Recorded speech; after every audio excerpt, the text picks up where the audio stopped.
Welcome to day 3 of the Disney Project on the Middlemat podcast. And we will be looking at the 60s and the 70s today. But first, before we do that, it's time to play Shoot the Shuffle. So here we go. Let's take a look at number 1. Number 1 is The Crypt by King Diamond from Abigail 2, The Revenge. A really good King Diamond album, and it's the sequel to the 87 album Abigail. And I think this might be actually a little bit better than the original, but that's just me. Number 2, I Am Hell by White Zombie from Let Sleeping Corpses Lie. This song was originally done for the Beavis and Butthead Experience CD that was done back in 93, 94. And this is a pretty good one. Number 3, Secrets of the Dead by Judas Priest from Redeemer of Souls. My favorite song from their latest album. It has a great mid-tempo or a little bit slow. And I really like that. I like that it has kind of its slow vibe and it has a very creepy atmosphere. Really cool atmosphere that I absolutely love. So I definitely check it out. Number 4, Changes by David Bowie from Hunky Dory. Really good soft song from David Bowie. Number 5, Haven't We Been Here Before by Styx from Killer Was Here. While this might not be their best song in the world, it's definitely really interesting to listen to. Number 6, I Lost on Jeopardy by Weird Al Yankovic from N3D. This one is a really great parody of Greg Kihn's Jeopardy. Number 7, Love Will Set You Free by Whitesnake from Forevermore. This one is a good Whitesnake song, though it kind of is a bit stereotypical of the glam metal. Number 8, Creatures of the Night by Kiss from Creatures of the Night. I definitely, what's the word? I definitely relate to this song because I myself happen to be a creature of the night. I'm very nocturnal. I rarely sleep, honestly, so I definitely relate to the song, and I am a creature of the night. Number 9, What It Takes by Aerosmith from Pump. Great power ballad. And number 10, Don't Walk Away by Rick Springfield from Hard to Hold. An okay 80s song. And so Shoot the Shuffle is now over, and it's now time to get on to the 60s and 70s. So, welcome to the 60s. And I can't do that very well. But, I know one thing that I can do very well, and that's review Disney movies. And so, the first one we're going to look at today is 101 Dalmatians. And I'll be honest with you, I'm not a huge fan of this movie. For the most part, it's just kind of boring and a bit too cute for its own good. And really the only thing I can remember about that movie is Cruella de Vil. And for good reason, because she's a great villain. She wants to get all the puppies and make a giant fur coat. And that's really interesting. The two henchmen are also kind of funny as well. But other than that, I don't remember too much about this. I remember seeing a lot of dogs on screen at the same time, which was really pretty interesting for Disney. I think it was the first time they had ever done something like that. Put a lot of things on screen at the same time. And I think at the time that was really hard to do in animation. So I do have to give it props for that. But other than that, I really only find the villain interesting. And if you like dogs, you're really going to love this. If you don't, you're kind of going to have a bad time. Because it is all about dogs. And the song Cruella de Vil is also great as well. But other than the song Cruella de Vil and the villain Cruella de Vil, there's not a lot to like about it. So I'd probably skip it. And now we move on to The Sword and the Stone. And this one, again, much like 101 Dalmatians, isn't that interesting. And this was kind of when Disney, it kind of hit a slump in the kind of entertaining aspect because it's really not that great. The plot revolves around the story of Merlin and King Arthur and stuff, and it revolves around when King Arthur was a kid, and he's chosen, and Merlin teaches him, and eventually he does pull the sword and the stone and becomes the king. Knights of the Round Table and all that stuff. But if I wanted to watch something like Knights of the Round Table and King Arthur, I would just watch Monty Python's Holy Grail. Thank you very much. But yeah, I like King Merlin. I think he's kind of a funny, odd kind of guy. There's not really a villain in there. I think the closest we get to a villain is that witch. I don't remember her name. Broomhilda? That might be her name. I really am not sure. Correct me if I'm wrong. But I remember the battle that they had, and that was really fun. But other than that, it's just really forgettable. It just kind of drags on, and it's just not very entertaining. But I mean, that's just me. But for me, there wasn't a lot to like about this film. And now we move on to The Jungle Book. And this one was a little bit better than the previous ones. The story revolves around Mowgli, who was raised in the jungle, really. He has friends named Baloo, and he has some panther. Cock? No. I really don't remember what the panther's name is. And there's also a villain, Shere Khan, the tiger, and he's really cool. He's really good, very dignified kind of guy, or tiger, whatever. And he also has kind of his henchman in a way, Ka, which is a snake, and he's really cool. He has a really cool song called "Trust in Me" that he sings to Mowgli, and that's a really cool song as well. And there's also King Louie. Ooh, ooh, ooh, ooh, I wanna be like you, ooh, ooh, ooh. That's a song that he sings, and that's a really good song as well. There's actually a lot of good songs in here. One of the things that I got a kick out of in the movie late in the movie, there's a bunch of birds, I think, that really resemble the Beatles. And I'm pretty sure that the Beatles were actually asked to be in there, but I think they said no. So I got a kick out of seeing the Beatles, birds, or whatever they were supposed to be in that movie. This film is actually it's okay. It has a very interesting animation style. It has that kind of sketchy type animation style that in another movie probably wouldn't have worked. But since this is the Jungle Book, it kind of works in that aspect. So yeah, I think that this is probably the best one, and that was the best one in a while. Um, so yeah, I'd probably say watch it. And so now we move on to the 70s. The 60s were a little bit forgettable, but now we're moving on to the 70s. And the first film of the 70s is The Aristocats. This is okay. I probably like it better than most. The story revolves around a bunch of cats who live in a very wealthy house, and the butler wants to get rid of them in exchange for money, I believe. And so he decides to dump them off a bridge. But there's these two guard dogs, which are really funny. They're probably the best part of the movie. And their interactions are really funny. And they chase the butler off, and the cats are just wandering around on their own until they come across a street cat named O'Malley. And he's a really cool cat, and I believe he's voiced by the same guy that did Baloo's voice in The Jungle Book. And it also has the song "Everybody Wants to Be a Cat," and that's really entertaining as well. I'm not sure if there's other songs in the movie. If there are, I don't remember them at all.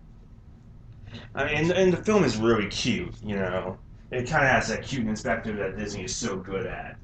So, and while this wouldn't be the first film I would recommend, it's not really a bad film by any means. It can kind of be slow in some areas, but it's cute and it's probably worth your time to go see.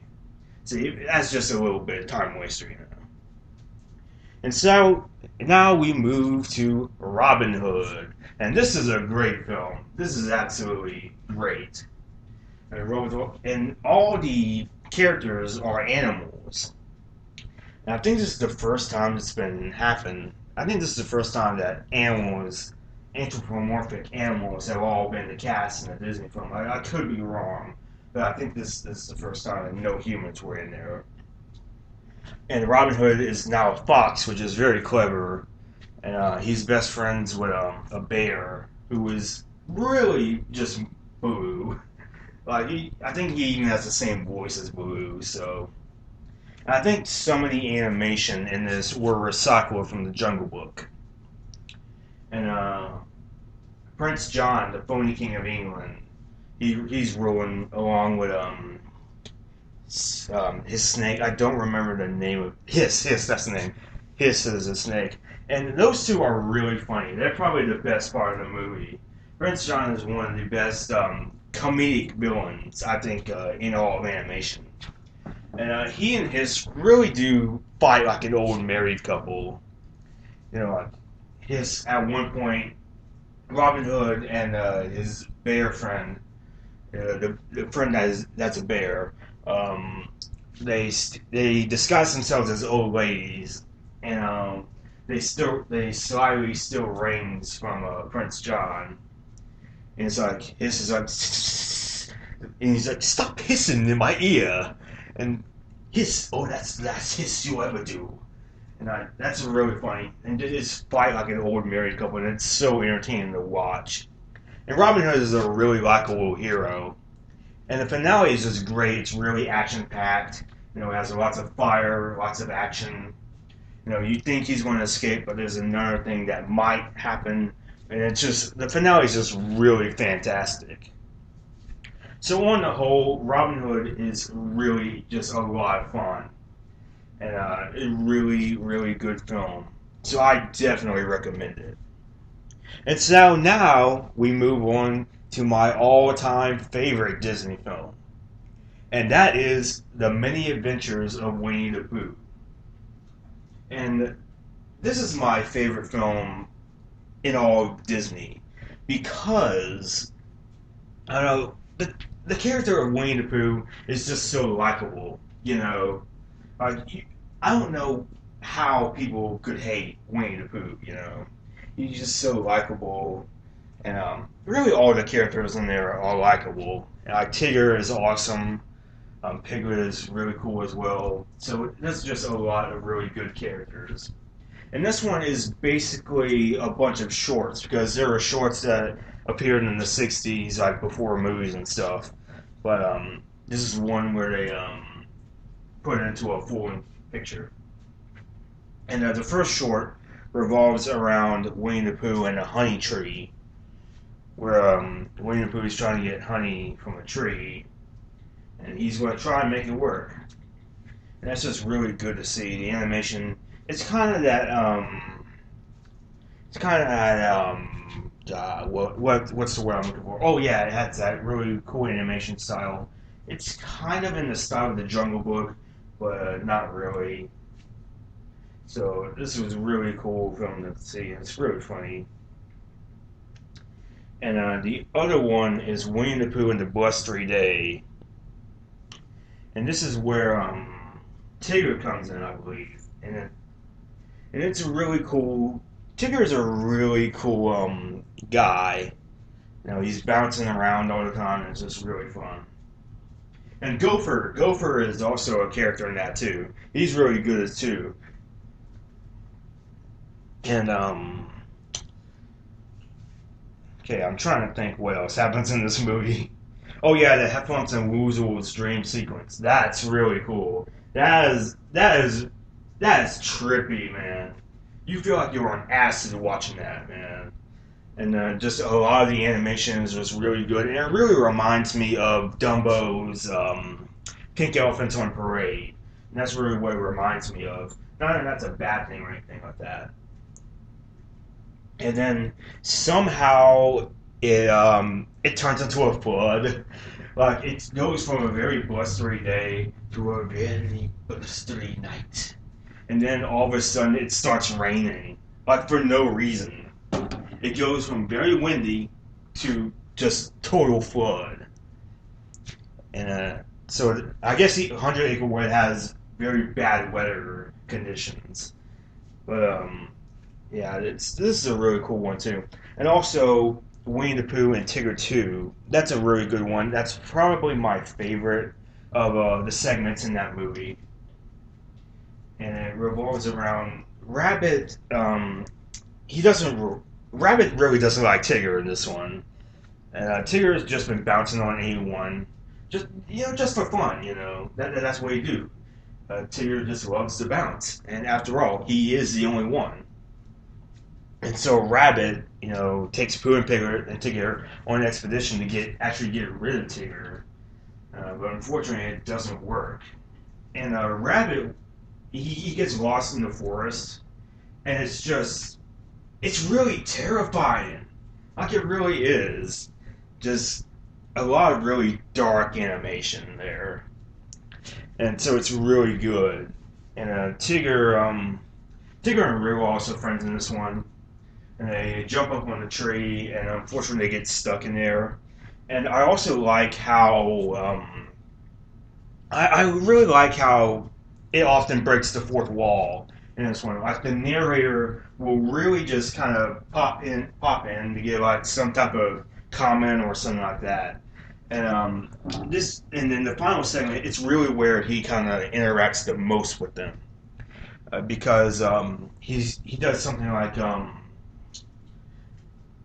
Tigger actually asks him for help, and Tigger actually asks him to narrate him down from here, and the book actually tilts sideways, and they all live in the book, and the book actually tilts sideways, and he steps on the text, and then he slides down. And that's just really cool. I really like how they break the fourth wall in that.